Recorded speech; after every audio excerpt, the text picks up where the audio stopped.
Hello বন্ধুরা, welcome back to my another mini blog. আশা করি তোমরা সকলে খুব ভালো আছো আর আমরাও ভালো আছি। আজ 28শে মে আর আমাদের ছোট্ট ঐত্রী হয়েছে 18ই মে। দেখতে না দেখতে 10টা দিন নিমেষের মধ্যে পার হয়ে গেল। তা এখন বাজে ভোর 5। এইদিকে আমাদের ছোট্ট ঐত্রী ঘুমাচ্ছে। ও তো সারাদিন পড়ে পড়ে ঘুমায়। আমি ভাবি আমার বেবিটা সুস্থ আছে তো, কিন্তু হ্যাঁ, আগের থেকে অনেকটাই সুস্থ আছে। আমি তো প্রচণ্ড ভয় পেয়ে গেছিলাম যে কি হবে না হবে। আর ডাক্তার সেই সময় বারবার বলতো যে চিন্তা করো না, ঠিক সুস্থ হয়ে উঠবে। আর হ্যাঁ, তার পরের দিন দুপুরবেলা ওকে ডিসচার্জ লিখে দিয়েছিল, কারণ জন্ডিস একদম কমে সাথে চলে এসেছিল। প্রায় সুস্থ হয়ে উঠেছিল আমাদের ঐত্রী।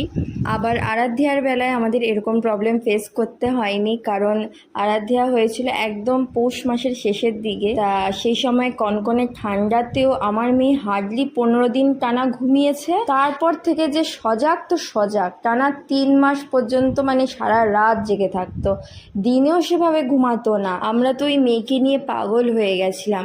তার মধ্যে সব থেকে বড় অভ্যাস ছিল কোলে থাকার হ্যাবিট, মানে সবসময় কোলে থাকতে চাইতো। কোল থেকে নামালেই কান্না, সারাদিন কেঁদে কেটে মেয়ে আমার হয়রান। তা এর বেলায় দেখছি পুরোপুরি আলাদা, মানে দুটো বেবি আমার আলাদা আলাদা, ওদের এক একটা সিমটমস। এটা কি আছে? গরম গরম চা মারতে চা না, এটা হরলিক্স। কি আছে?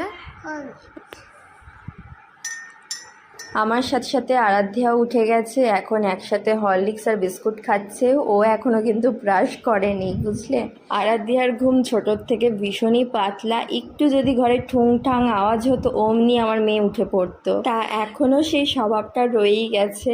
মেয়ে আমার টানা একদমই ঘুমায় না, সারা দিন রাত জেগে থাকে।